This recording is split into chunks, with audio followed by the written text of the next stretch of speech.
Ladies and gentlemen, I'd also like to highlight to you some of the businesses that be allowed to operate even in the lockdown areas. As we've said, announced earlier on, as the Honourable Prime Minister mentioned, that there are certain businesses and operations and entities that were allowed to continue to operate.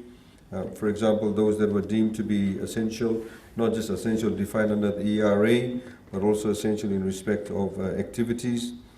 Similarly, we've had a number of requests, and we believe that with the messaging that's been given out by the Ministry of Health, the Minister for Health, the Honourable Prime Minister, in respect of ensuring that you maintain a clean environment, that you do sanitize wipe downs of your operations, the following sectors will be allowed to operate from Monday, notwithstanding any significant medical changes that may take place.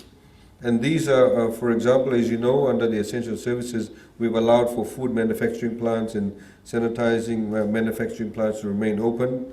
But there are other entities that are related to this. So, for example, people who are making food or flour, etc., they have packaging requirements. So these companies that actually manufacture the packaging materials, the labels and the pallet wrappings, etc., can also operate. There are certain textile and clothing industries that have the ability to do social distancing within their operations, but still have demands or have to fill or complete orders that they have had from overseas. They'll be, of course, allowed to operate, and this is to provide clarity also. Container, cartage, supply and logistics can, of course, operate because, for example, we have ships coming into Suva. We need the trucks to operate to take that to the warehouse or to the supermarkets, etc. We have also support services for the fuel industries. This, of course, includes the cartage of the fuel, but more so, should there be any maintenance required or repairs to the pipelines, the oil pipelines, then these operations can be allowed to function also. We have IT suppliers. These does not mean the retail shops will be open, but those people who, for example, provide, have annual maintenance contracts, those people who supply services in respect of any systems crashing, so they can, of course, attend to these ITC-related matters. Gas suppliers, of course, you need gas to cook. Most people in Fiji, or in particular in the urban areas, have cooking gas that needs to be supplied, so these gas operations will be allowed to operate. And by the way, all of this is applicable to Suva and Lautoka lockdown areas. Locksmiths, so the locksmith is not going to open up his shop, but he or she may be on call. So if there's a requirement for locksmiths, they can go out and attend to those. Similarly, with plumbing services, plumbers can, of course, be on call. You have businesses or offices or homes have blocked toilets or plumbing systems. They, of course, can attend to that. Similarly, with electrical services and, of course, also air conditioning services. There are certain beverage companies that actually do export a lot of products from Fiji out to the other Pacific Islands. They'll also be allowed to operate, including, for example, the manufacture of cigarettes, and in respect of the things like chicken feed, people do need access to chicken feed. People need access to fertilizer and also to hardware services. A lot of people require that. Some people are carrying out, doing their own home repairs whilst during this lockdown period. And of course, we have allowed insurance companies and also the Public Trustee Corporation to also operate. In respect of the construction sector, a lot of the construction, as you know, is carried out outdoors, in particular in the initial stages of construction. There's enough social distancing in these open air construction sites. And so they can, of course, those people in that sector can continue to go to work. But please, the proviso for all of this is that those people who will attend to work in these operations must come from within the confined area. So just because, for example, we said construction, it does not mean that the person living outside the Suva confined area can travel on a daily basis. That person cannot. But all those persons working at that construction site who live within the confined area can actually go to work. So there's a number of other businesses. For example, Ram Sami and Sons, they supply eggs to the Suva area, peninsula area, and their farms are outside the lockdown area. So the police have worked out a mechanism, as we've done in Lautoka, where the drivers actually swap, and so they can bring the goods into Suva. And of course, as I mentioned about the packaging company that manufactures the packaging material and also labels, they are able to, through their trucks, through the swap of drivers, take out those materials outside of Suva. Similarly, of course, we have the shipping companies, etc., that have been allowed to cross the border and do the right swaps to ensure that we continue supplies to the rest of the islands within the Fijian group. So there are some of the changes we've announced. The details, of course, will also be published. But we also ask all of these businesses, and if you have any queries, as the Commissioner of Police highlighted, to liaise with them. Their specific numbers have been publicized and put up on various mediums. So please refer to that. The RFMF and the police will have the list of all these businesses that can operate. The idea is to ensure that we have life in those essential areas continue, but at the same time not compromising the social distancing that is required. And of course, more importantly, as highlighted by Dr. Chemesa and also the Minister for Health, in respect of maintaining the protocols on sanitation, washing your hands and sanitizing your hands. So do you have any questions?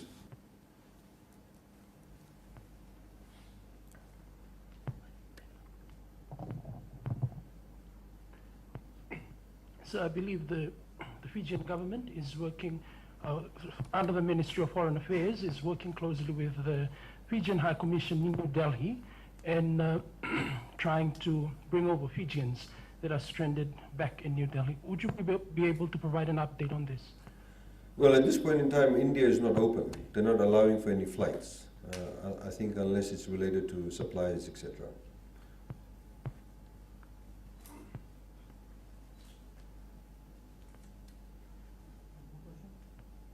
No other questions?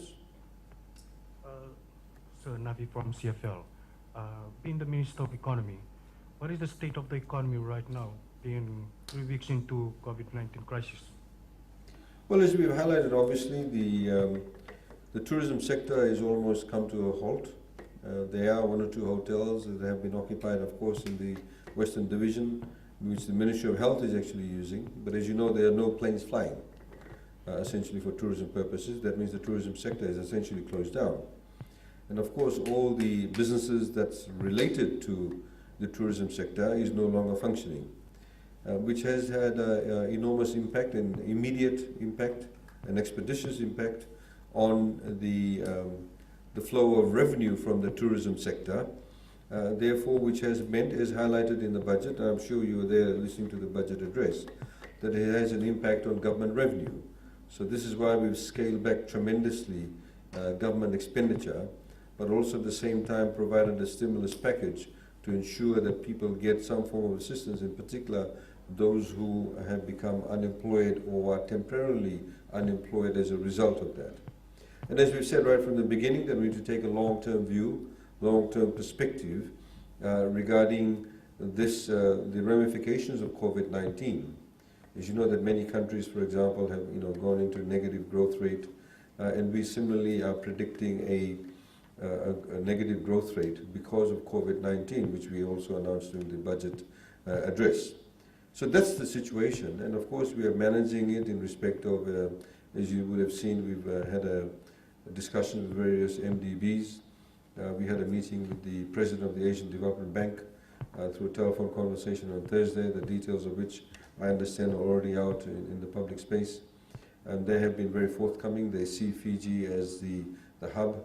They see Fiji Airways as critical to ensuring that the economic livelihood of not just Fiji, but the rest of the Pacific Island countries will be in fact impacted upon by the hub status of Fiji. So therefore it's critically important to ensure that Fiji has the capacity to bounce back really quickly. Similarly, of course, as you know, we've announced a number of stimulus packages through tax concessions, through tax incentives to ensure that people keep on investing even in these times. There are some people who are continuing to do so. I mean, I just had a very heartwarming message that I received from one of the exporters today. They said they could see how many of the farmers in many of the rural areas benefited from the fact that we're still continuing the lifeline in respect of exports, dalo exports, cassava, the fruits and vegetables. So if those people continue to get revenue, and of course we continue to get foreign reserves from those type of exports, and we want to continue to do that. Fiji Airways is taking some freight today. I understand there's another flight on Monday to USA, and then of course they've got a flight going to Sydney. So those, those kind of connectivities are pivotal in ensuring that we have, trade in goods between us and the rest of the world, whilst also managing and maintaining the risks that are associated with such a phenomena. Minister, with respect to our relationship with people overseas, our people, Fijian citizens who are overseas, either because of the worker scheme or because they're studying, in some of these countries, they are falling through the cracks in terms of the support being offered by their host countries. Can these people access assistance being offered here, for example, those who are members of the Fijian National Provident Fund, and are there any other plans for these people to be taken care of in case they need to access their funds from where they are? At this point, we have not had any requests, nor is there any sort of provision for that at this point in time. As you know, those people who would be working offshore would have some form of superannuation in those countries where they're working. So, for example, there are certain legal requirements if you're working in Australia that there is a contribution by the employer to the superannuation fund over there. So, perhaps depending on the individual country, whether they're making those superannuation funds available to them in this particular point in time, we are not sure about that. But as was announced, I think, about a couple of weeks ago, and also by, I think, the Minister for Employment may have mentioned this. I'm not sure which minister mentioned that those people under the scheme, the workers who are going through the scheme to Australia and New Zealand, the employers have said that they will continue to, of course, look after them and house them. It's not like they're putting them out on the street. There's certain obligations that they do have. In respect of those Fijians who are, essentially migrated and are working in those countries, they obviously, are in those countries. Sorry, I should have said, these questions have come through on my TV from some of our listeners and people who are watching on Facebook right now. Yeah. And so there are definitely questions there, also from students in Australia, for example, who might not be covered by the scholarships that they're on. Is this something that you're willing to look at with the Fijian National Provident Fund? I understand that you're having daily meetings with them. Well, those students won't obviously have FNPF unless they're mature students. I'm referring to mature students, postgraduate students, for example. Yeah, so what are the hardships that they're facing? Are they not getting the scholarships? Because if they have been sent on a scholarship by the Fijian government, then they most certainly continue to get the scholarships. We have not stopped anybody's scholarship that are studying overseas. No, sir, as I'm sure you understand, not everyone is on a Government of Fiji scholarship overseas. But with respect to the workers who are in New Zealand, there are some who have not received any indication that they're being supported by their host employers. And there are some people in Australia whose scholarships are not from the Fijian government, but who can't access medical care that's not hugely expensive. Well, again, these are very generalized questions. If you have specific people who have specific issues, please bring them to our attention, because if they are not funded by the Fijian government, I'm sure they're funded by the Australian government, if they've been on scholarships, or any other, organization that's funded them. Sorry? Should these, is there somewhere where we can direct these requests for assistance that's now been coming through to some of these media platforms? Sure, you can direct them to our office. Just a question on the fund that was set up to assist the Fijian government in the COVID-19 response. What's the response been to that in terms of the contributions coming forward? I know on the second day we received a donation of $50,000. I have not checked in the past few days as to how much we've accumulated, but we've had a number of people who made queries. But I can give you an update in respect of that. With regards to, in the supplementary budget, you mentioned Australia and New Zealand in terms of their contributions. Have there been any other countries that have come on board? We have had some aid in kind to the Ministry of Health, where the Ministry of Health is receiving aid in kind. That's separate to obviously cash donations. And sometimes our development partners, when they say we're giving $10 million, they may not necessarily mean cash. They may mean actually aid in kind worth, say, $10 million, or in equipment worth X number of dollars. But as announced also in the budget, that we have set up a trust fund specifically for COVID-19, where people who donate funds to that get a tax deduction of 150%, if not more than that. Normally it's 150%, but we've announced more than that. So in that particular instance, we received a donation of $50,000 on the second day. But I have not checked the balance since then, but definitely that's something we'll be going forward making available to members of the public as to how much funds we've accumulated through that. With regards to misinformation, earlier this week, of course, we had the leaked document, and there were a couple of media organizations that picked up that document and ran stories on it without any official verifications. Is there, at this point, any look at them being investigated or any sort of concern with that? I mean, again, a lot of people, I think, including some media organizations, think it's a free-for-all type of period, but of course there are certain standards under the Media Development Authority Act, where there are certain standards you need to adhere to, and we hope all the media organizations do follow that. The reality of the matter is that it would appear a lot of people may be simply following what's on Facebook. And as we know, invariably nowadays, with all the postings, and most of them are actually incorrect or simply speculative or half-truths. So I would expect, or we would expect, that media organizations actually adhere to the standards that's actually laid out. And just with regards to discussions, have there been any with unions in particular in the hospitality sector, given how hard hit that's been?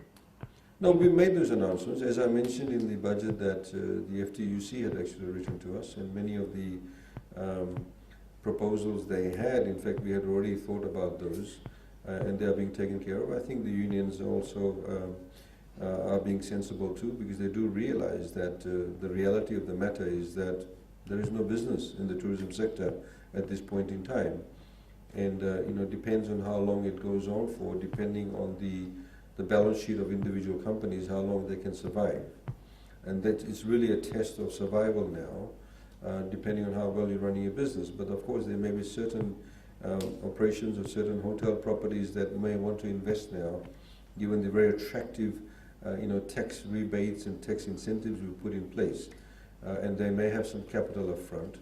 As we mentioned also, that there is a certain amount of healthy liquidity in the system too, so they can also approach banks in that respect.